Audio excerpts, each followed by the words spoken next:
6.5%, was it? Is that what the current odds are of the Stanley Cup? Well, and if you look at the round-by-round progression, the Stanley Cup favorite is the Vancouver Canucks. Like, what a time to be alive! Talking you through every goalie controversy, scoring slump, and draft lottery bust, this is the C4 Podcast on CanucksHockeyBlog.com. Here they are, the best starting lineup we could afford under the salary cap. Chris, Matt, Anna, and Adam. Welcome to another episode of the C4 Canucks Hockey Podcast from CanucksHockeyBlog.com and the Full Press Coverage Network. I am Chris at Lightforce, the voice coming to you, having had a fresh cup of tea, joined virtually as always by Anna Forsyth, the illustrious Anna Forsyth at aforsyth03. How you doing there, Anna? Yeah, I'm doing good. Your intros just get better and more flattering every single week, so thank you. Well, I've sort of established that I do this, and I'd like to point out that Matt, who was mean as could be, never flattered any of us. In fact, he would start off by insulting us. Yeah. So I think it's a good thing he's not here, because if you happen to be a subscriber of the C4 Weekly, our newsletter, you already know who's also here with us virtually. But for those of you who don't subscribe to our newsletter, we've got a phenomenal guest lined up. I was going to describe him as just some random guy we pulled in off the street, but we cleared that up earlier on. We got Lachlan Irvine, who you might know as Lock in the Crease, or more recently as a recipient of the Botchford project. So welcome, Lachlan, to the longest running and best mediocre Canucks podcast there is. It's an absolute honor to be here, guys. Thank you so much for having me. An honor. Wow, so polite. I love it. I've done this. I know the podcast game just a little bit, so I know how to go in and everything. Yeah, well, I mean, in fairness, you also have one of a podcast of your own, one of the 132 Canucks podcasts that there happens to be. But yes. I don't know how your show operates, but once you've become a guest on C4, you are made friend of the show, which is an honor that is reserved only to select few. Awesome. That's awesome. That's so exciting. Yeah. I mean, if you come back to the show multiple times and then host an episode, then you get elevated to like Patrick Johnston levels. We still haven't quite figured out what PJ is. No, I think he wanted to show God at one point, but no, that's too high. So it's like a tiered membership. There's levels and everything. Okay. When do I get a jacket? When do I get like the Letterman jacket? Pyramid scheme, but the podcast pyramid scheme. Yeah. If you come on the podcast and then you get 3 of your friends to come on the podcast and then they get 3 of their friends. Yeah, exactly. Exactly. And that's how you level up. You ding based on the numbers of guests you bring in, the new friends of the show, as you add more and more friends. And eventually Anna and I just sit back and get all the royalties, but we don't have to record because Patrick has already moved up the ladder some. He's taken over for us. You've got it all figured out. That's perfect. Yeah.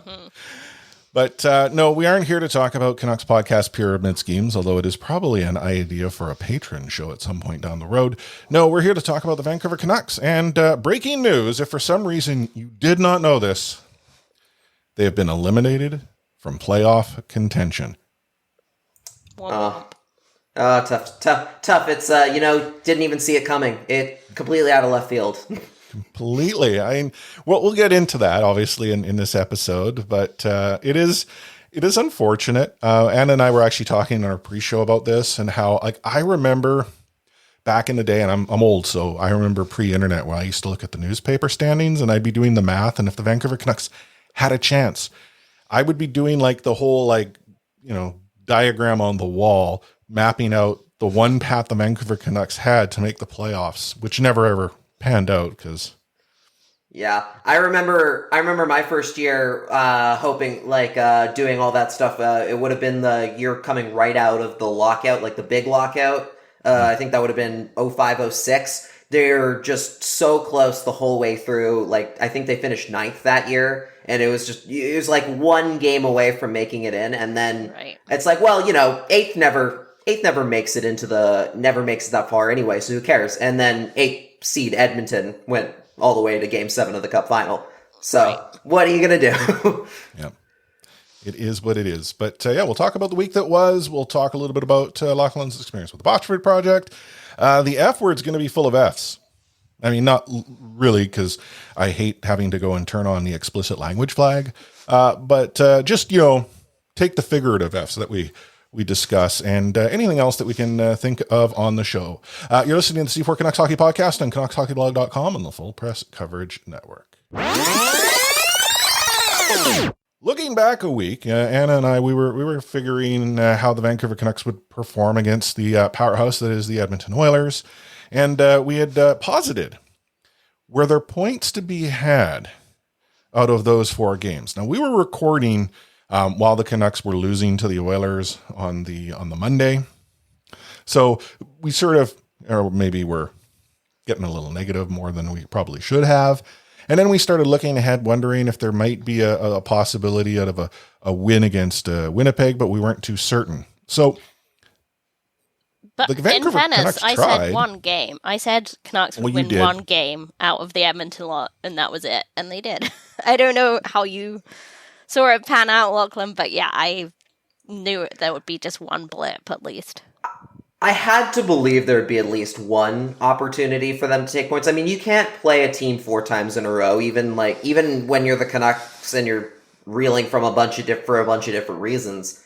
There has to be at least one opportunity against Edmonton to take advantage, and sure enough, they just got a great performance from Mikko Koskinen coming up clutch for Vancouver with just perfect four goals on 4 shots. It's exactly what you want to see from a teammate, right? Well, wasn't it actually at one point the score bug on the screen had the Vancouver Canucks with 4 goals on 3 shots? Yeah. It takes a while with the obviously Might as well. pandemic production, but outside of that performance on the Thursday, where the Vancouver Canucks got their 6-3 win, you have to also point out the Canucks did their best to try to let Edmonton get back into that game. Yep. I mean, when do they not at this point? They're doing as best they can with the pieces that they have at their disposal. And I mean, when you've got a team when you're playing a team with Connor McDavid and Leon Draisaitl, I mean, they're always going to be in it right until the very end. And I mean, we saw it on Saturday where McDavid just went off for like 4 points in the first 2 periods. They can just turn it on like that. So it's a little bit to do with the Canucks, but it's also a little bit to do with just happening to be stuck in the same division as like the 2 of the best players in the entire world. Okay, so on that note, I mean, first of all, McDavid went and got himself his 100-point season. Yay. But Travis tried to infer that he was missing out on his game changer, Elias Peterson, and it's hard to go up against teams who just have, similar players. I believe this was in reference to the loss against Toronto the Saturday previous. Do you buy into that theory? If Pettersson was in the lineup, the Vancouver Canucks are a far different team? I don't know about far different. They're definitely more confident. I think their chances of, staying in the game are a little bit closer and a little bit better, but I don't know, considering, coming out of the whole COVID situation and all the players who they're losing to injury and the fact that the team's just not all that deep at this point. Pettersson would make a difference for sure, but I don't know. If you're talking about how many of those losses get flipped to wins, I don't know if it's maybe more than just one more than there already was. It's not going to make a huge dent. Yeah, I mean, you're still only 2 lines away from Jags. Like, you've got, the lineup looks a little more settled because you don't have to figure out who's going to play with Horvat there. But you're still got only 2 lines really running at any right. You don't need to put Matthew Highmore on line 2 or line 1 even at one point, right? That in itself does make a huge difference. Yeah. But putting Matthew Highmore onto your second line is almost the epitome of the Jim Benning regime, right? We see the Highmores being put into positions that the Vancouver Canucks have to. They don't have any other alternative. And I think that speaks to the lack of depth, which we'll get into this, I'm sure, as a podcast in the off season. It's not a topic that's been foreign here in past shows. I'm sure in all the content you're creating, it's something that you've been talking about.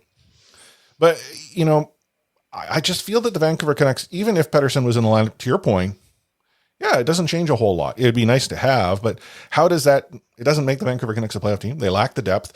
They've got money tied up in a taxi squad, not even on a fourth line, which has been sort of years past. How do they dig themselves out of this hole? I mean, we're seeing them string together a competitive game here and there and a bunch of losses, but I don't see how this is any different next season. And maybe we're getting ahead of ourselves here, but yeah, I mean, it's all part of the same puzzle, right? I don't think it. I think it's important to talk about this stuff when it happens, just because, yeah, this is it's bad seeing just how easily just one disappearing player from the lineup can make such a huge impact and make your team look so depleted in terms of what you have available from like healthy scratches and etc. You look at all like the best teams, all the teams that have won championships over the last half decade of hockey. They all of them have guys who are able to like jump in for one game or two during the playoffs and still somehow make a nice impact. And the Canucks just don't seem to ever find those players, or they try too hard to go pay way too much money to find a player who's already done that. Whereas say like you look at like, I always refer to like the Penguins and their back-to-back championships as a good marker, because they did a really good job at finding like bottom six guys who could fill the role for a year or two, and then they cut them loose. They didn't worry about, we're going to give you a big extension because you won the cup and everything. Nope, they just let him go because other teams were going to pay a lot more money, and they could have somebody come up from Wilkes-Barre that was going to do just as well. And Vancouver hasn't seemed to figure that part out yet. Definitely. Wait, I'm sorry. You can actually find reasonably priced player personnel in the free agent market and bring people up from your farm team? Yeah, crazy. I know. It's I was shocked when I found out too. I mean, I've been a Vancouver Canucks fan for I don't know how long now, and I didn't realize that was a possibility. I mean, talking about like a playoff team, Canucks were barely a playoff team last year. They weren't really, and they had Tyler Toffoli, Jacob Markstrom on their team, and a healthy Pettersson. Troy Stetcher. Yep. Sure, Troy Stetcher. So I don't know how they thought they could even compete this year. They didn't seem to really think they must have thought they could in some weird universe where they just thought, who's going to make a huge difference for us this year? Travis Hamonic. That guy is just going to put us over the top. I think in reality they underestimated just how much all the other teams improved, which wasn't a lot per se. But I mean, you look at the whole Tyler Toffoli going to Montreal and scoring like 30 goals for the Canadiens, and you're thinking, gee, he would have been really helpful here if only you had a Tyler Toffoli in Vancouver at some point. And they can't get it. The big problem is they just can't get out of their own way. And every year we kind of have this same conversation. It just doesn't seem to change. The thing about the Vancouver Canucks, though, like whether it be Tyler Toffoli or Travis Hamonic, who on our show we've actually said he was a good signing. The problem is he wasn't going to be the difference maker. He wasn't exactly the player that you plugged in and suddenly this is a team. At best, the Vancouver Canucks were going to be a bubble team this season, and I mean that in the figurative sense as opposed to the literal sense from last year. But the struggle is that I don't see how the team actually improved. No, it's not really there. They thought they improved, but I think a lot of people were right in thinking, hey, no, this is clearly a step back, and that's fine. Like, I think a lot of people were in agreement at the beginning of the season that, hey, they're not going to be as good this year, and that's okay. We don't have to worry about that being a huge issue this year. The problem was the Canucks set the expectation for themselves that, no, this is a playoff team. They're going to be among the best. They're going to be fighting for the division title. They set that benchmark for everybody else and that expectation. And when they didn't live up to it, of course, everybody was like, what happened? Where did this go? And you're right, Hamonic was a good signing, and I think on a team that's actually going places, he's a decent, like, he makes a decent, like, final piece of the puzzle, so to speak, for the right team. Vancouver, just again, you know, they thought they were a lot farther along than they did, and they think that they've thought for a long time that, you know, that top six can just carry you as far as you can go, but they haven't seemed to figure out that, no, you need the depth players to be able to keep up that same pace, and they just don't have those horses right now. Yeah, I mean, you're right about not, like, getting out of their own way. Like, Tyler Toffoli was such a huge risk, but it was paying off, like, big time, and they would caught his career on an upward trajectory, and then they got Just in their own way. Yeah. Well, they just ran out of time. I mean, they ran out of time. Yeah. They ran out of time. They signed someone else who they really shouldn't have. They can't seem to ever find the money there for the players that they should, but they always seem to find it for the players that they shouldn't. It's amazing how they're able to do that time and time again. Yeah. I mean, again, old man here, but I had run some numbers just out of curiosity, looking at Vancouver Canucks general managers over the seasons. And I compared the number of times that their team made the playoffs in their tenure. There are really only two general managers who had more than one season. So if you got one season, you didn't make the playoffs. I mean, yeah, that's true. It's 0%, but you didn't get much of a kick at the can. One of them was Dave Nonis. He was below 50%. He got himself, I think it was 4 years off the top of my head? Somewhere around there. Yeah. Jim is number 2. Jim, with his now 7 seasons, has a playoff team twice in his tenure. And when someone wants to suggest that, well, the Vancouver Canucks have never been in a position to rebuild before, so you're either presenting the case that the Vancouver Canucks have just never been a good team, which I think is a fallacy.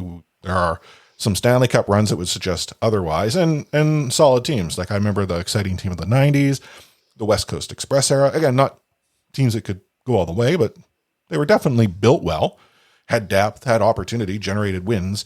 You had obviously the Mike Gillis team. So looking back, why is it the Jim, in your estimation, gets as many seasons as he has? He is now, I think, pushing Pat Quinn for the number of years in the seat.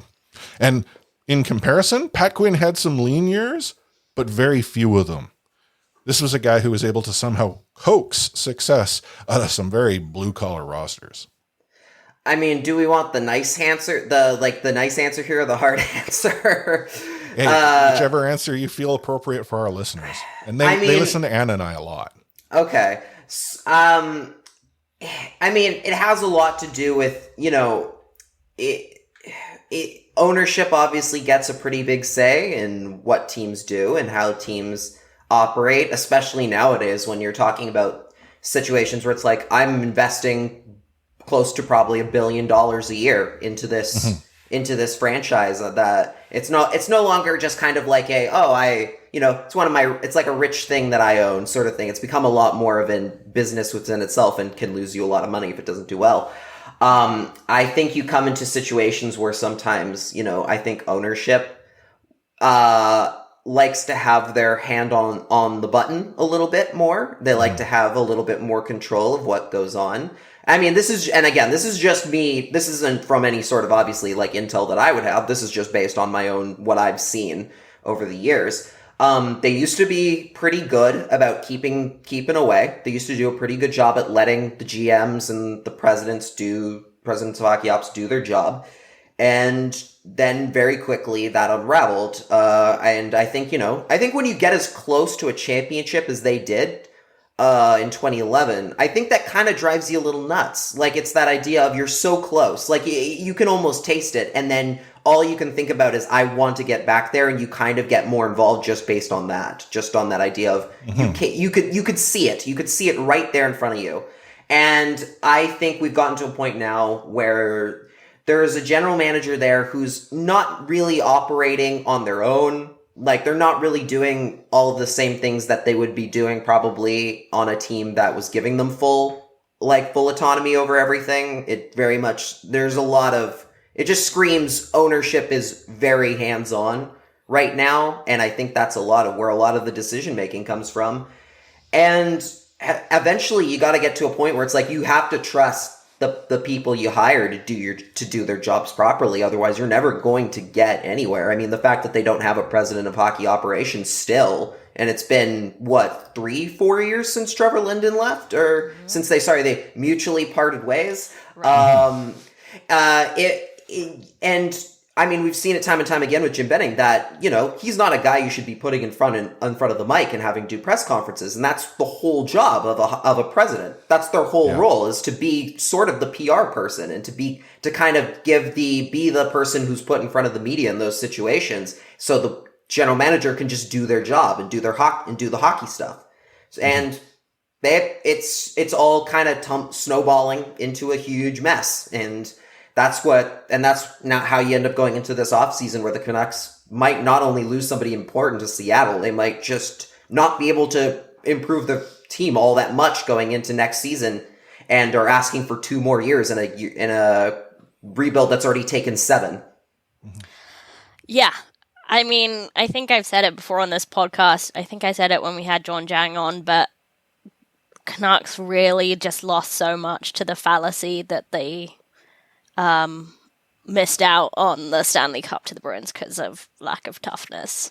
Like, that's why they hired Torts, who, despite players saying he's a good coach, he wasn't a good fit for the organization. That's why they hired Meat and Potatoes Jim from the Boston model, and they kind of overplayed their hand that way. Yep. You look at it, you look at all the contracts they've signed and where they've gone to, guys where it's it's the meat and potatoes guys like Jay Beagle and Tyler Myers and I guess Louis Eriksson to a certain extent, but even still, I give that one a bit of a wash, honestly. That one just went so south. But Brandon Sutter, there are so many cases where it's okay, you could have invested this money a lot more wisely into 2 or 3 other players who could have made you a lot deeper and probably given you close to similar production and replaced that production pretty easily. And no, it's all about, they're very much the team that gets in trouble for spending on name brands instead of at the grocery store, instead of going for the cheaper, the cheaper brand, the in-house brand or something, right? Yeah, I personally like no-name chips, so. Yeah, exactly. President's Choice has some great stuff to get. I get their popcorn all the time. They're bagged popcorn all the time. It's great. There you go. Maybe trying to find some positives with what we're seeing. We obviously have now seen Jack Rathbone find his way into this lineup. If we go rewind a little bit, further, Olli Levy is getting some serious time. What is it that you've seen from these younger players who are sort of getting this opportunity in, well, as Travis put it with Juolevi, the player who can really help us win, when arguably he was the player you probably should have been playing all along, to Jack, who's getting sheltered minutes, but arguably holding his own on the ice. I mean, are there spots where you're I can't wait for them to fight for a spot next season? Do you think that, someone like Jack Rathbone needs a little more seasoning? What are your thoughts here? Honestly, with Jack Rathbone, I think he's been phenomenal, right out of the gate. He is very much a guy that's already, to me, clearly in the NHL is ready to go. I don't see him going back to AHL ever at this point.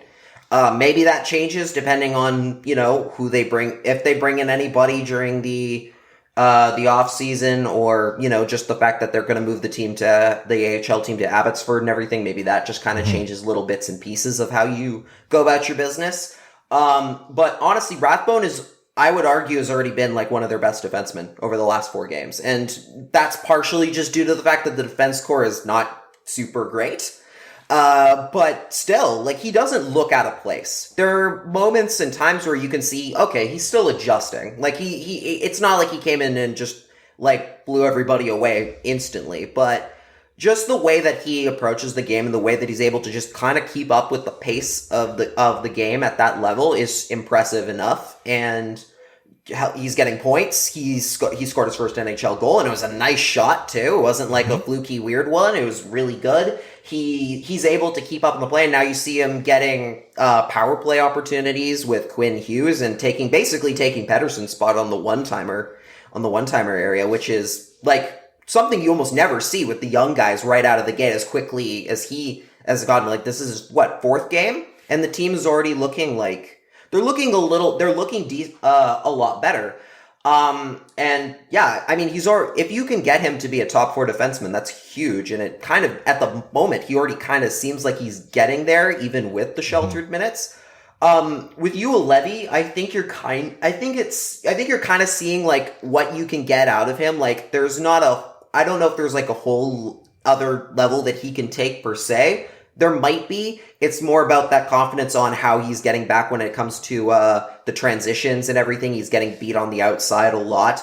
And I know he's had injury issues, and that kind of plays into it. And I know there's definitely that when your player's hurt I think it was his ankle or something, right?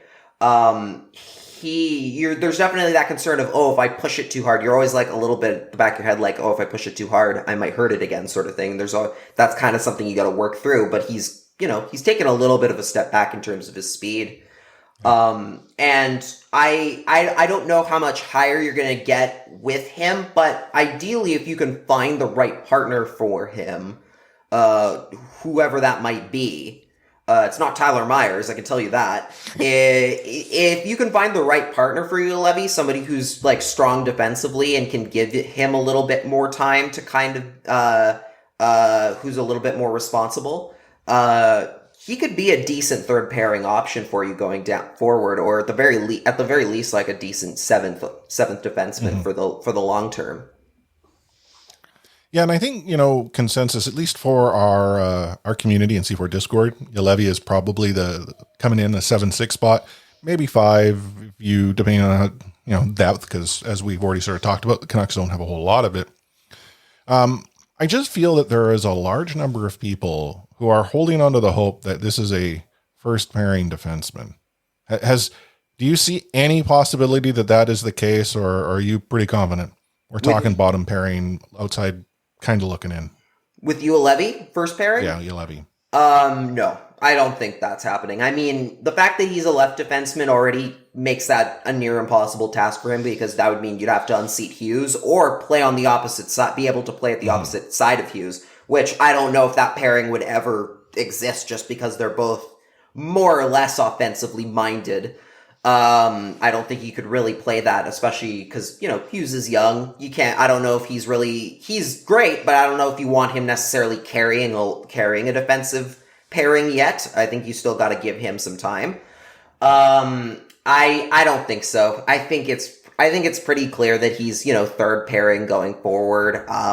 Maybe at times you could see him jump into the second just on a pinch, but again, on a healthy team, on like a healthy, well-constructed team, I don't think he ever moves up past your third pairing. And that's not a bad thing necessarily either. You can be a great defenseman. Like, finding defensemen who can be a good third pairing option, that's a hot commodity. People will look for that.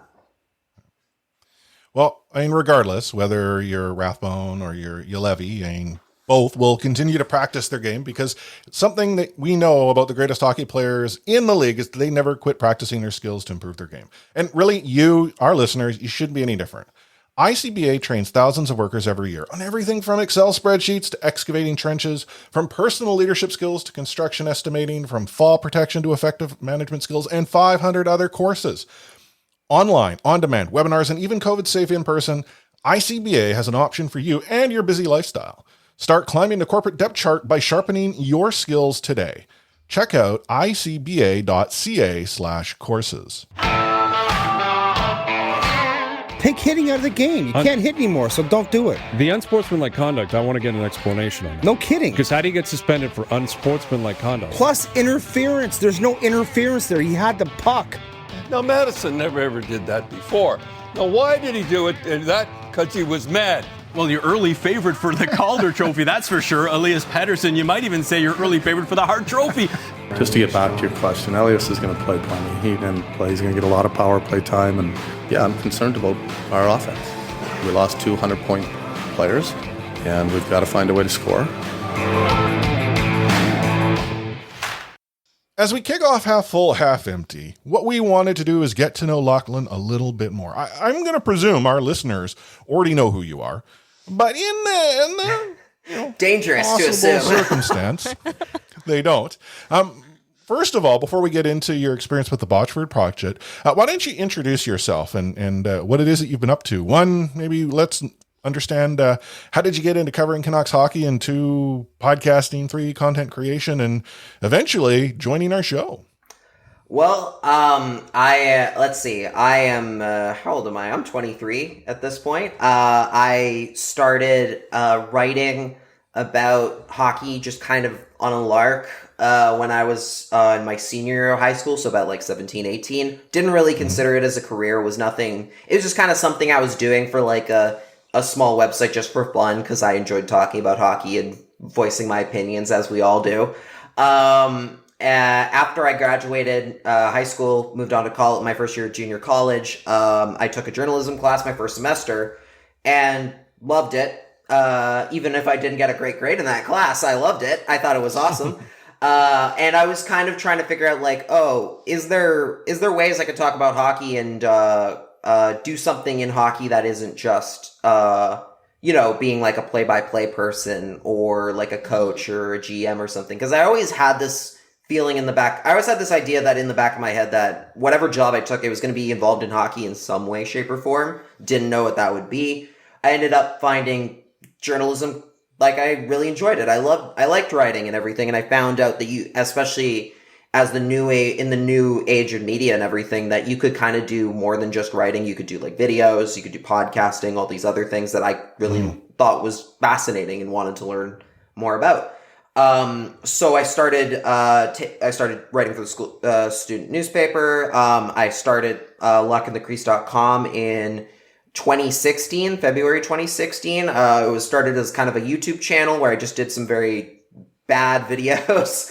And then I started just writing on the website as well, just in my own spare time, just blogging about whatever hockey stuff that came to mind, just kind of sharpening my skills as much as I could. That ended up really opening the door for a lot of other opportunities for me. At the time, I was living in. I should start by saying I was living in the San Francisco Bay Area at the time. Hockey hotbed. Don't know. Yeah, exactly. I don't know what. I probably should have led with that. But yeah, that's where I was going to junior college in Santa Rosa, home of the Peanuts, Charles Schultz. I skated at his ice rink a bunch of times. Yeah, it was pretty cool. It opened the door for me to go write for Fear the Fin, which was like a Sharks blog out there, where I started beat writing for the San Jose Barracuda, the AHL, and that I was able to actually do like press stuff for that, which is pretty rare for somebody with my experience at the time. Like, I didn't have a lot; I was still in school. Yeah, it was incredible, and especially because the Barracuda played in the SAP Center in the same building as the Sharks, I was working in an NHL press box and everything, and getting like NHL treatment, basically, which is, again, like unheard of for somebody with my level of experience at that point. But it was great. I really learned a lot doing that from my editors and from the other writers that would sometimes come in. Ended up being at Jonathan Dahlen's first game after being traded from the Canucks. Which is where probably some people might have heard of me from. Originally, I was myself and Sheng Peng, who was writing for Fear the Fin as well at the time. We basically collaborated on talking to Jonathan Dahlen and him talking about everything that happened with the Canucks and with the Comets that year. And those went pretty viral among the Canucks Twitter base, as it tends to do. That never happens. No. Everyone is very rational and very calm at all times. But after that, I decided I wanted to pursue hockey writing from home and like come back to Vancouver to write and everything. So I moved here in summer of 2019. Been here for the last 2 years, and started doing the Crease Cast. Brought in Cody Sievertson as my co-host this season, and honestly been able to do some really great things in terms of like getting to write for some really cool outlets like Daily Hive and Pass It to Boulis, and it's been a whirlwind the last couple years, just really just like flown by. It's crazy. Can imagine. I mean, it's been a surreal year regardless, but it does sound like you've had a heck of a ride, despite the fact that it's been sort of that surreal season. Yeah. So this sort of brings us to where you're at now, and you had an opportunity to take part in the Botchford project. So can you walk us through, like, obviously you knew about the Botchford project. What inspired you to sort of throw your hat in the ring and cross your fingers and hope that you'd be selected? And obviously, as we know, you were. I had applied last year. I'd done it last year. Obviously, Botch was a really big inspiration on myself. A lot of my writing, I would say, like, he was definitely one of the earliest inspirations for kind of like the style that I took on, where it was a little bit more, not always like the most like stiffly just journalism. It was a bit, I tried to be funny. I tried to bring a little bit more humor and just creativity to it. And Botch was incredible at that. Obviously I really wanted to go in last year. Didn't end up getting picked, but that was okay. I was lucky enough to get to meet a lot of the other, people who had gone, Quads and Faber, who I had classes with at BCIT. Cody, obviously, who's my my podcast partner now. He went last year. So many great people who had done it, and I talked about what a great experience it was. And this year, I was really determined, like, okay, I'm going to get it done this year. I'm going to get in this time. I put everything I had into that application and everything. It was very much, it's a labor of love, obviously. But it was, you're always like, you want to make sure it's just absolutely the best. Had Cody like triple check it just to make sure it was perfect. I sent in a pitch that I would say a little bit off of my usual beat. I'm obviously a little bit more of a goalie person. I went for something a little different this time around. But I was lucky enough to be one of the three people who got in. I got to work with Clarissa and Arash, who are just two of the most like creative people I've ever met. And I'm super fortunate to be able to get to do the whole Botchford Project experience with them. It was fantastic. Absolutely amazing experience. And just the day I found out was it's pretty shocking. Like, it was just, I was at my day job at the time, and just I just remember not being able to really concentrate on anything else at that point, and just like I just come off of my lunch break, and when I found out, so I was like, hey, I need like 15 more minutes to just like hold myself up against a wall for a little bit. Like, that was pretty much my whole day when I found out and everything.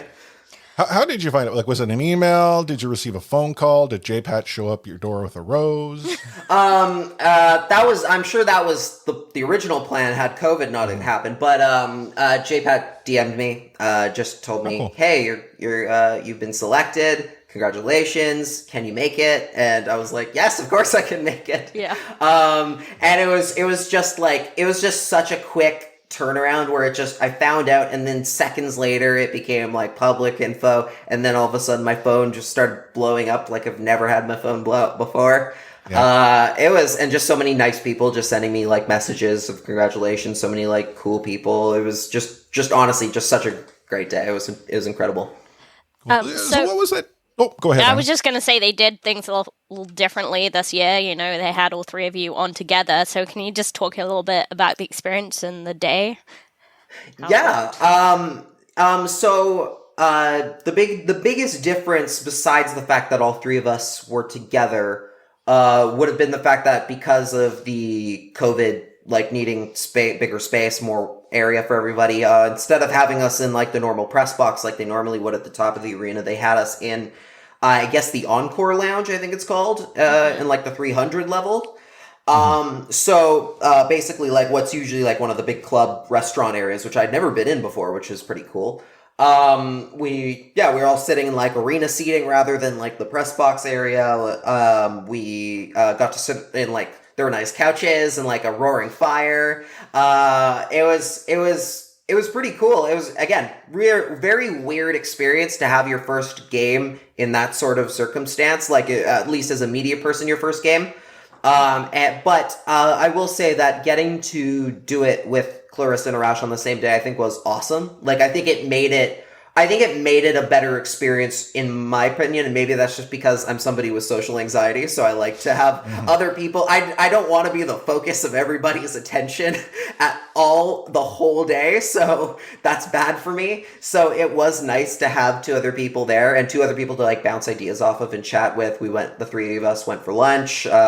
We like just threw around ideas of like what we're gonna do, like our pitches and everything.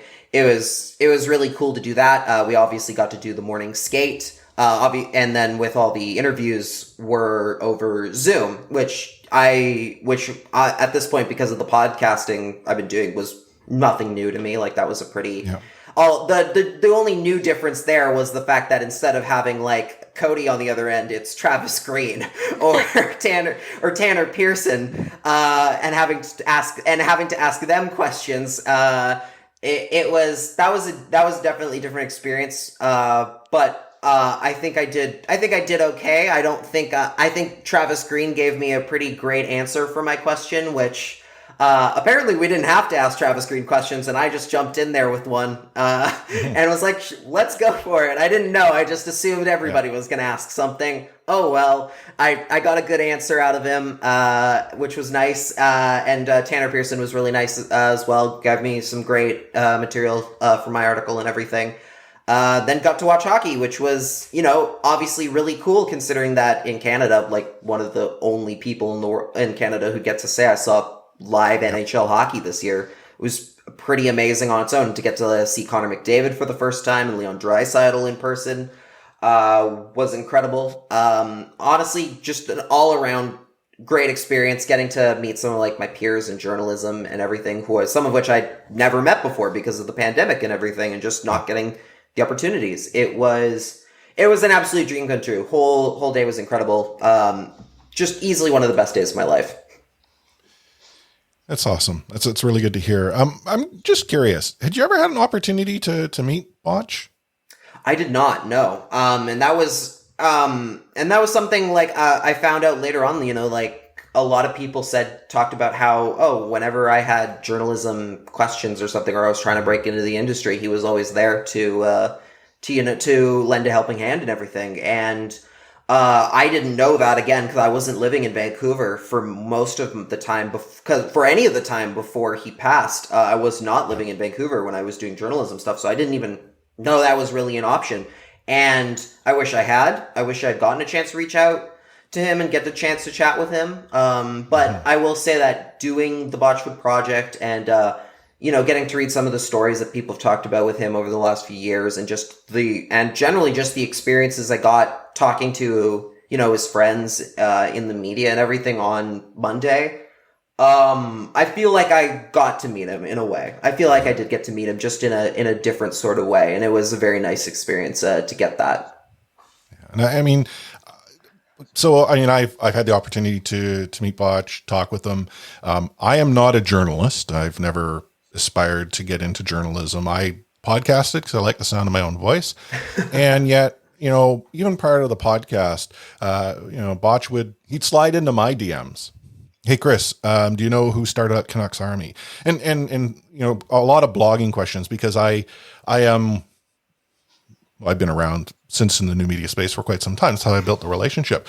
But what you described as sort of your experience with the Botchbird Project was what he would do for almost anyone. Mm-hmm. If you treated with him with respect, and generally speaking, he actually treated you with respect before you did to him. He had the time of day for anyone. He joined us for one of our best episodes ever, where he pledged to get a tattoo if the Vancouver Canucks lost to the Edmonton Oilers. And by golly, the Canucks tried to. But they didn't. They couldn't do it. No, they won in overtime. But even that's the thing is, yeah. But Botch, he owned that. He took that. He told that story. He even commented about how, had he known we were going to promote the heck out of it, maybe he wouldn't have been as confident. But this is the thing is he played with it. He brought something to our market that I think, I'm not going to say other media members didn't. Tony Gallagher is someone that I know because growing up, I actually went to school with his son. And I remember I had an opportunity to go to the Vancouver Canucks dressing room back in the days in the Pacific Coliseum. And I hadn't seen Tony for years. And he sees me and he comes up, "Oh, Mr. Golden, what brings you down here?" And I think, a lot of Vancouver media have always been good about, maintaining those connections. It's just that Jason took it to another level. And with what we're seeing with the Botchford Project and hearing your story, I think really honors everything that he did. And I'm excited that the Vancouver Canucks have embraced it. I'm excited that obviously the local media have, and it's not just like JPAD. Yeah. I mean, the number of people who've embraced it, and I saw some pictures of you at the rink, and from the looks of things, everyone sort of wants you to excel in this opportunity. So yeah, I think the media landscape here, they've really embraced just this general welcoming atmosphere to anybody who comes through. From my experiences from talking to the media and everything here over the last couple years, it's nothing but kind people who want everybody to succeed. There's no rivalry or anything like that. It's very much a very communal aspect, and I enjoy that a lot. Especially because who doesn't want to have a bunch of other hockey nerds to talk to on a daily basis, right? That's the best people in the world, right?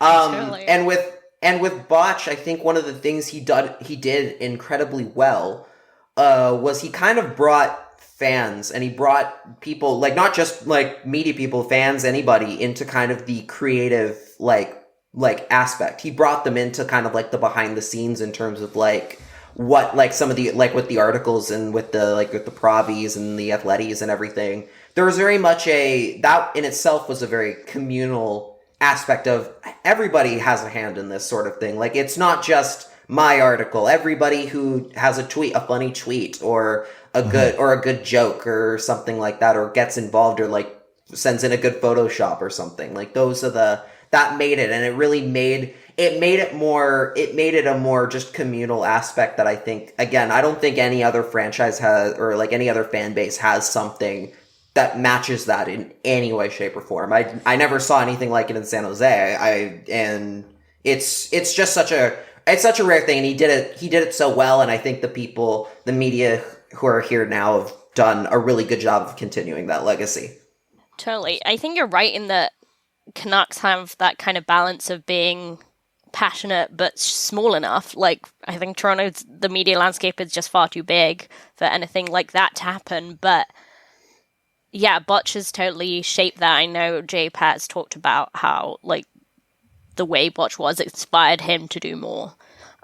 Even before the Botchford Project became a formal thing, he was definitely inspired to carry that on. And I think it was just really cool seeing that, seeing you guys at the rink and seeing that, Quads and Faber were there, and they were previous project, Botchford Project, and then they were there as regular media. So it's a really cool journey to see.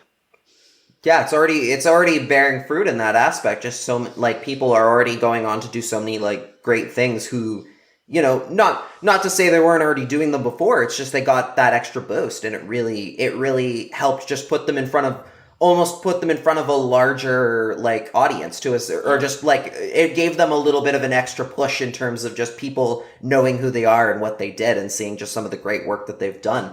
I know for myself, it's been really helpful in terms of I have a lot more Twitter followers than I did 2 weeks ago.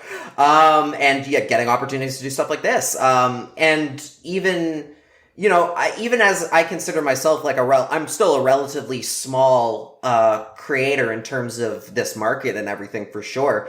I've still always tried to do stuff Botch always inspired me to do stuff where I want to try and bring more people into what I do and try to make it and do more community generated things. I haven't gotten to that point fully yet, just because, again, don't have the large enough amount of people to really do it well.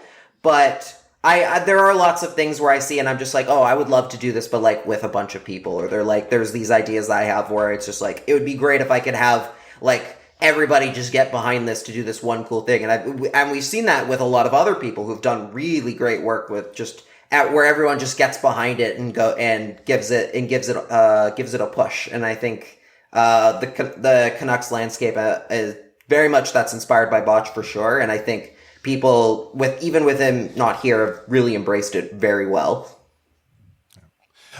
If I can offer a piece of advice, don't wait, just do. Don't wait. I mean, I've been in this space, sort of the new media space for a long time. And I can tell you a lot of the people who are doing really well today started, you know, in the early days, making something happen. And it's sort of grown like former host Clay Amo. And Clay was already doing videos and whatnot before he sort of joined me at Canucks Hockey Blog. When we were writing together, we collaborated to do CHB TV together, C4 here. Now, sort of look, he made something happen because he just did it.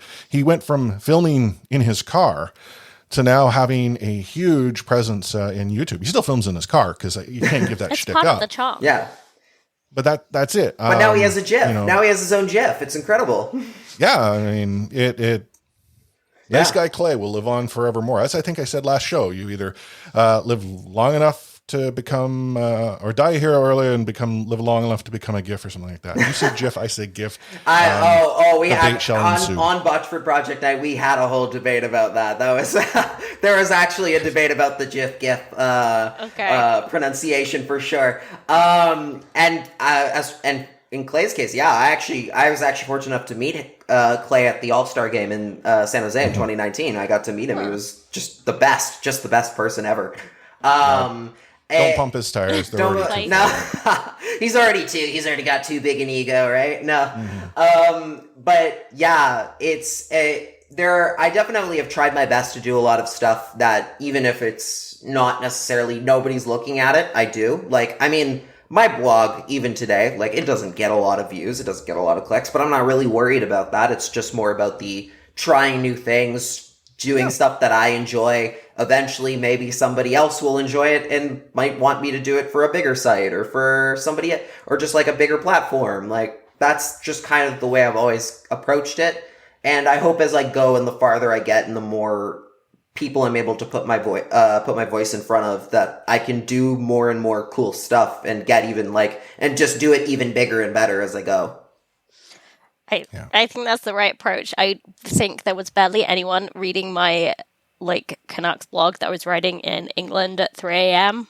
after Canucks lost another game, but the one time that Murph read it, that just meant so much to me. And then super slowly, that's how I became known on Canucks Twitter. That's how I when I moved to Vancouver, I could guest on C4 and then took over hosting. But just barely anyone was reading it, but I was having fun. So yeah, that's what it takes. You have to enjoy what you're doing. If you're enjoying what you're doing, the better the product is sometimes, right? Mm-hmm. That makes the difference. Just the fact that you're not going through the motions, that you're really putting everything you have into it, but it's that labor of love where you love doing it so much that it just doesn't matter who it's for besides you. And then someday somebody else will notice it. Like when I had an article where, while I was still living in San Jose, where Daniel Wagner referred to me as Canucks writer Lachlan Irvine, and I remember screenshotting that, sending it to my friends and being like, guys, a Canucks writer called me Canucks writer Lachlan Irvine. I want this screenshot on my grave. Please make sure it's there. Because that was the coolest thing ever. It's one of my favorite writers of all time is talking about me like I'm somebody important. Coolest thing ever. And the rest of it didn't matter at that point. That was the best part. It was just it's just somebody will find it. If you're doing the stuff you love, somebody else will find it and they'll love it too. So very true. You're listening to Lachlan Irvine here on the C4 Canucks Hockey Podcast. We're going to take ourselves a short break, but as always, we're brought to you from CanucksHockeyBlog.com on the Full Press Coverage Network. He liked to say the F word. Oh, then get the here then. Okay, see ya. Is going to have the F word on it. I wish I could give you an explanation about it. I can't. You, out of here. You said the F word, Dad.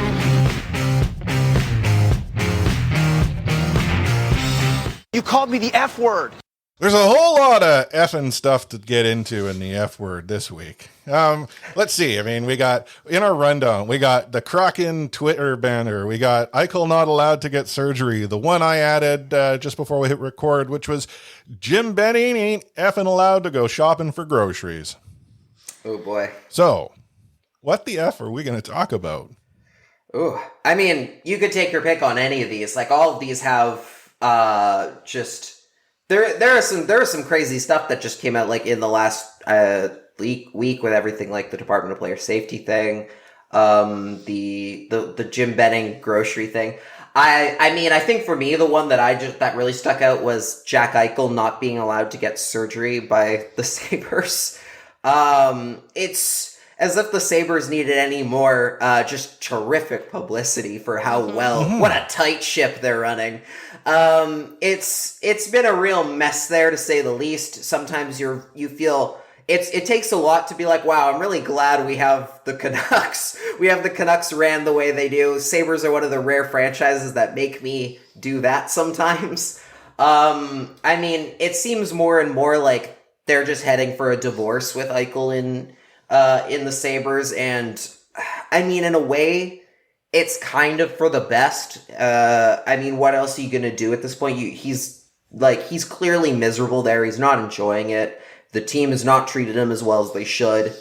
And that team is no closer to competing than they were before. Like for every step forward they take like 5 back. There's no point in prolonging it. You might as well just it's gotten to the point where it's like you're better off just taking the blowtorch to the whole roster and starting again. That's kind of where it's gotten. Yeah, I mean, literally within the same day that Eichel said that about the surgery, you had Taylor Hall saying that he had such dark days in Buffalo. And then he said, in brackets, I blame myself, but, it's not a good look. Nope, it is really not. It's incredible how well they've butchered that whole situation. Like, that should have been a cakewalk. Like, the second you get Jack Eichel, like, obviously he's not Connor McDavid in that draft, but he's still a game-changing talent. Like, that should be a huge difference maker. Like, I mean, for the Canucks case, they've been able to build pretty well around, Pettersson and Hughes and Horvat and Besser. Like, that, like, the Sabres haven't even gotten to number 3. Like, they haven't even gotten number 3 guy there yet. It's him and Dahlin, and that's it. Like, there's nothing else there. What are you going to do?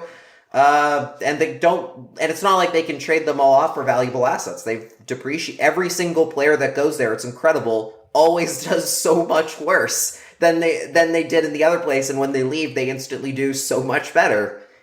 I've never seen anything like it, even from the Canucks standpoint. Like, just, it's incredible. Mm-hmm. It blows my mind specifically with Eichel. And we've talked about this on our show, as it sort of relates to hockey culture. We've often talked along the lines that players have this sort of wiring that forces them to return maybe before they're ready, put themselves in a more difficult position, because there's a desire to compete. So when you have a player saying, I wanted surgery, but the team said no, there are those that have always said, oh, trust, got to trust the players, and, the team would never put a player in a bad position. And then you've got whatever's going on right now in upstate New York. Or is it upstate? Is Buffalo upstate or is it downstate? It's upstate. That would be upstate New York, yeah. Yeah. It's just so surreal. Like, and it could be that you're right. It's a relationship that's soured, and Jack just wants to move on. I think even in his comments, he's like, maybe we'll be able to figure things out wherever that will be. Like, he actually said wherever. You're on a deal forever, but you've said wherever you'll be. Yeah. I mean, go ahead. Go ahead. Okay. I mean, there have definitely been a lot of situations. I mean, in recent years, I think there was a whole TSN expose on teams trying to sending their players out too early and just putting them on a bunch of painkillers and having them play through really, really bad injuries that they should not have played through. And I think the hockey mentality should be the alarm flag here, in the sense of if a player doesn't say they want surgery unless they need surgery, they're very much nope, I'll put an ice bag on it guy, right? So if a guy says he wants surgery, oh my God, sign him into the hospital right now. You should not be waiting on that. And especially in the Sabres case, unless it's like a case where it's like, oh, well, we think you should rehab it, because I know that surgery, sometimes there's like the whole, it's kind of a short-term fix rather than the long-term when it comes to like rehabbing an injury. I think there's like stuff about that with like McDavid and everything. That was how he got over one of his like injuries recently, like one of his big injuries. But it doesn't sound like that was the case. It just sounds like they're like, nope, you're just going to wait it out and you'll be fine. If the player says they want surgery and they want to go in, you should absolutely do everything in your power to oblige, especially if they're your star MVP player. Oh yeah, 100%. Yeah. I think it's very clear that franchises do not have players' long-term well-being like at the forefront at all. Like whether that's mental well-being in the bubble, where they put all these promises together that weren't fulfilled. And they just said, oh, but they'll get on with it. They'll just get on with their jobs. And unfortunately, that is the culture of the NHL. It's team first. And most of these players will. The fact that they have athletes speaking up at all is quite rare. Well, you not only have athletes speaking up now, you have teams speaking up. Yeah. Right? I mean, it's been a huge change. Absolutely. Yeah, some of that might be related to the fact that it's a pandemic, and it might be just the cultural sort of adjustment we're seeing outside of hockey that's contributing to it. But it is definitely reached a point where the NHL, the teams themselves, and in some respect the players, they need to sit down and sort of reassess what the true priorities are here. And that, whether it be the protection of players on ice, the protection of players off the ice in the case of Eichel, but then also sort of everything else that goes on to it. Sort of talking about, something a little bit different, the Kraken Twitter banner that we've seen. And for those that don't know, the Seattle Kraken, being that they're an official NHL team now, fired some shots up north by talking about the fact they have as many Stanley Cup victories as the team up north, that being the Vancouver Canucks. Now, first of all, I feel poorly for the Vancouver Canucks fans who said, what are you talking about? We have the Vancouver Millionaires. Seattle knew that. Yeah, they knew their hockey stuff. Who knew? Like they already got theirs. They already know their more hockey stuff than some of us do up here, which is not great. But I love it. I don't know how you could not love it. I think it's just having an actual rival for the Canucks, like in terms of like geographical and everything, and just a team that actually is excited to kind of hate you, like. We're like, when it comes to like Calgary and Edmonton, who have been your rivals for as long as they have, you're not even their first favorite. Like you're their most favorite rival. You're the second or you're the third. They don't care. They have other people that they'd rather hate more.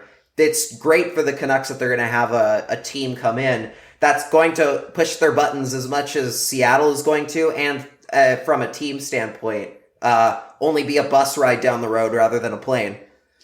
Yeah, I think that's a good way to put it, because I remember learning that a couple years ago that Minnesota still considered the Canucks a rival, and that made me laugh, but I was just like, well, I guess who else do they have? But the Canucks have been in that position far too much. Yeah, I was going to say, you might argue Dallas, because that's where the Stars went before the But they didn't play them. But you're right, I mean... Yeah. There's always one team in front. There's always one team in front of them. Like with Minnesota, even if they consider Vancouver rival, number one is Colorado. Like they don't like the Avalanche in any way. They've had too many playoff battles. Dallas, obviously, same boat. There's always somebody else in front of them. And for the Canucks to finally be somebody's like number one rival is huge. And it's better for the franchise in terms of like actually selling themselves into other markets and everything. It makes them a more marketable team as a whole. Like in the States, especially Vancouver, the Canucks don't get on national TV much, if at all, unless it's the playoffs. Whereas Toronto makes it all the time against Boston, or they'll sometimes have the rare Montreal-Toronto game out there. Vancouver does not get those opportunities very often, but having Seattle there and having that rivalry will make them more marketable and more interesting team to a lot of other places and to a lot of other hockey fans. So when does Travis Green join the Seattle Kraken? Oh, no. I don't even want to think about that. I mean, could be as soon as next week, I guess, couldn't it? Or June 30th, I guess. I guess that's when his contract expires. I think, I mean, it could be him. There would obviously be within his interest for sure if the Canucks are not giving him the contract he wants. But I mean, I assume his hope is that he stays. It's just a matter of, are they actually going to pony up the cash for him, which they absolutely should. Right. I mean, bad news for the actual coaching of the team, but how bad would that look optically if you lose one of the best coaches you've had in years to a team that isn't in the NHL yet, your nearest rival? Horrible. I mean, and not just from the fact that that he's going to Seattle and he's about to very clearly show you up for the minute they walk in the door. It's the fact that it would show that just like their thinking is just so backwards. Like, it's that idea of, oh, if we get the right coach in here, that's going to fix things. That's going to make this team better. Even though it's like, you could bring in Scotty Bowman in his prime, and he's not getting you more than maybe one extra win or two out of the group you have. Coaching is not your problem. Your team construction is your problem, and that's not changing unless you get somebody new in charge. The reason I sort of bring up the Travis Green going to Seattle thing, I think it'd be phenomenal marketing if Seattle took a page out of an old Monday Night Wars wrestling turn. So I don't know if the two of you would know this reference, but a couple of wrestlers who were WWE talent left. Essentially, they wrestled the Sunday night in a pay-per-view event. And on the Monday, where the WCW and WWE had competing shows, they showed up on the WCW show because they signed their deal expired Sunday night and their new deal started Monday. So essentially they showed up on a competing show, generates a lot of buzz because, oh my God, like there's this invasion. They're actually going to war. And then people were so confused. So I'd love if on the 20th of May, when the Vancouver Canucks season is over, that Travis Green is announced as the Seattle Kraken coach simply by putting a jersey on a Facebook live stream or something like that. That would be a heel move. That'd be a very heel move. And the entertainment value out of that would be pretty great. I just can't hope for that from a Canucks standpoint. Like, I can't even imagine who they'd bring in. I've already hearing people say, oh, John Tortorella round 2. And I'm just like, no, thank you. Absolutely not. Unless magically Rod Brindamore's walking through the door, no thank you. I am fine with Travis Green. Please keep him. Do not let him put on that jersey. Like, show up at that press conference with the Canucks jersey and be like, no, here's like the Brinks truck full of money. Please stay.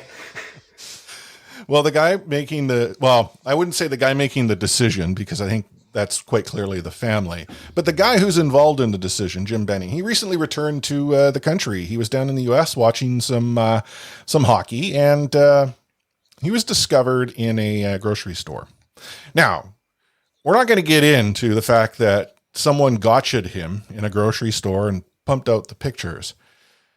But can you explain to me how the general manager of a hockey team that was on its way out of a playoff race is an essential worker? Because as it stands, Jim Benning was following the rules. He was allowed to go shopping. He didn't have to follow the quarantine. Like, this blows my mind. And again, if any of our listeners thought it was Jim Benning's fault to go shopping, no, not at all. He did everything he was supposed to. He declared his return, and the government or the CBSA or whomever it was said, come on in. Like, I don't get it. I have no clue. Like, I mean, it's very clearly not his fault. He was doing the roles, following the rules completely, apparently doing everything good. I mean, the answer to this will definitely be above my knowledge, just because I don't know enough about politics or government to know what counts as an essential worker. But I guess I'd have to take that up with the BC government or the Canadian government. I imagine it just has to do with, how highly ranked are you within a company, and like how valuable you are to the day-to-day operation, I guess, would be the... He's not that valuable. Yeah, I think Canucks fans would have been fine with him in quarantine for a little while longer. I mean, I will say this though, the one thing that I have been questioning about this whole situation from a hockey standpoint, And this partially has to do with the whole thing that happened on Sunday and everything. And I'm sure you've already gotten into that, so I won't bring it up fully. But just the idea of when you have a whole team of scouts, when you have a whole front office of people, why are both of your top two hockey people going to an under-18s championship to scout players? That should not be there. Yeah. In the middle of a pandemic, in the middle of a season. Like, that just shouldn't, like, even if it was a normal year, that should not be their responsibility. Like, in terms of, that should not be the thing that they think is their responsibility. That should be up to their scouts and the people who they've actually hired to go find players for the draft. They should be focusing on the pro team. That should not, like, they very clearly should be focusing on that sort of stuff. That is the part where I go to the question mark of, okay, well, why were they the ones who were going out and doing that stuff? That's my main takeaway from this, and that has nothing to do really with the pandemic aspect as much as it does this is where your priorities are from the hockey side of things. This is like you're going about this in a very backwards way. I agree. You think Judd was there? Judd? What was that? Sure. Judd? You think Judd Brackett was there? He might have been. I mean, that would have been his qualifications to do so. I don't think Bill Guerin is the one going to the under 18s. I'm sure he sends the people underneath him to go do that because he's the GM of the main team that's going to make the playoffs and everything. So that's where his effort should be focused. Yeah, I mean, we saw when Judd left that they weren't ready to give over autonomy of scouting to Judd, let him run his own department. And even more so now when Jim Benning's under a lot of pressure publicly and everything, I'm sure he's trying to fall back on his, perceived strength, which is scouting. But yeah, and for me, he's already sinking, Yeah. He's forcing himself to rely too much on scouting over and over again. And then the fact is, frankly, I mean, that cupboard's already pretty bare looking at this point. And it's been 7 years. So what are you doing with all that time and the fact that you don't have that many, you haven't accumulated a lot of draft picks, you haven't really graduated that many players for what it's worth to the NHL from the AHL at this point. What do you, you have a couple there, but overall, most of the players are being shipped out for rentals or for guys who will come in, help for 2 seconds, or reclamation projects like Matthew Highmore coming for Adam Gaudette, somebody you actually built within your organization and actually put the time and effort into developing. And sure enough, Gaudette's doing quite okay in Chicago at this point. Matthew Highmore is doing things, I guess. It's just a whole mess of how are you why are you handling so many things? You really need to be, it comes down to the whole really hands off. You gotta trust the people you hire to do the things that you hire them for.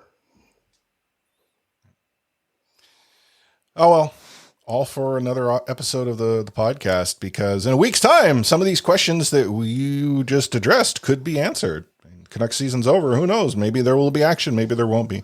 The only thing that is guaranteed is that we have a handful of games against the Calgary Flames coming up that may start at 9 a.m. Because what does it matter? The two teams are out.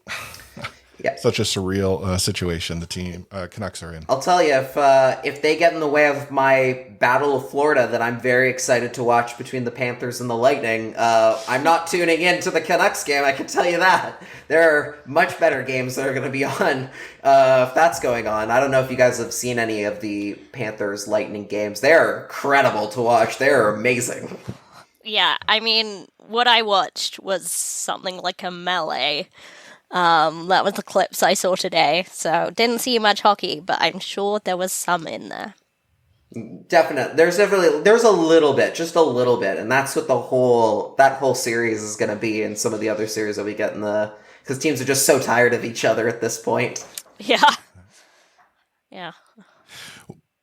Well, that's actually, raises a good point. As we get into the off season, we're a Canucks podcast, but we'll probably be talking about things not Canucks related. We'll have to get you back onto another show. I mean, hopefully you would return, and being that you're now, at that tier 1 level of friend of the show and you need to work your way up the pyramid. Oh, absolutely. Oh, absolutely. I'd be down to come back. I mean, I always want to talk about hockey. It's pretty much all I do anyway. Like, why not come and talk about it with cool people, right? Great. That's my approach. Yeah. But for our listeners, if for some reason they can't wait to hear you join us again for another episode, where are they going to find you? So you can find me on my own podcast, the Creasecast, with my buddy Cody Sievertson. We do our own Canucks recaps and everything every Tuesday and we record every Tuesday and Friday. Episodes come out Wednesday, Saturday. We obviously do a lot of Canucks stuff, goalie stuff for myself, because that's my bread and butter. And then for Cody, obviously we do comics recaps and break down how things are looking on the farm. And just have a great time with that. You can find my work at lockinthecrease.com. I write a North Division Power Rankings, which I'm a little bit late on this week, but it's been a bit of chaos. It's been a bit chaotic. I think I'm giving myself a little pass this time around that it's coming out just a little late. I've done like 18 weeks in a row. I'm doing okay. And you can follow me on Twitter, Instagram, and my Facebook page at Lock in the Crease. Oh, I also do TikTok sometimes at Lock in the Crease as well. I also do those if that's anyone's demo. I don't know at this point. I'm just making them for fun. That's where you can find me at this point. Cool. I'll have to follow you on TikTok. I have a TikTok account. I don't know how to TikTok, but I got one. Honestly, I don't know how to TikTok either. I'm just kind of doing it and seeing if people enjoy it. Apparently, some people think it's funny. I don't know. That's awesome. I didn't even know TikTok was a verb, so I'm even further behind everyone else. I'll definitely check it out. Journalism has forced me to not be such an old person about any new technology that comes out. I'm very much the person that usually is like, oh, what is this new thing I don't want to learn about? I don't want to learn about like stereo or whatever that other, like the other live podcasting app was. I'm like, I don't want to learn these things. And it's like, well, okay, as a journalist, I guess you have to. I guess you kind of have to be keeping up on what's going on. So that's kind of been my way of forcing myself to learn how TikTok works. I'm struggling with you saying you're an old person. I am when it comes to technology and it comes to any sort of new thing, I'm very much an older soul in that regard of I don't want to learn new things. I like the things that I do. Change is bad and awful, but I'm working my way through that. I'm working my way out of that as much as I can.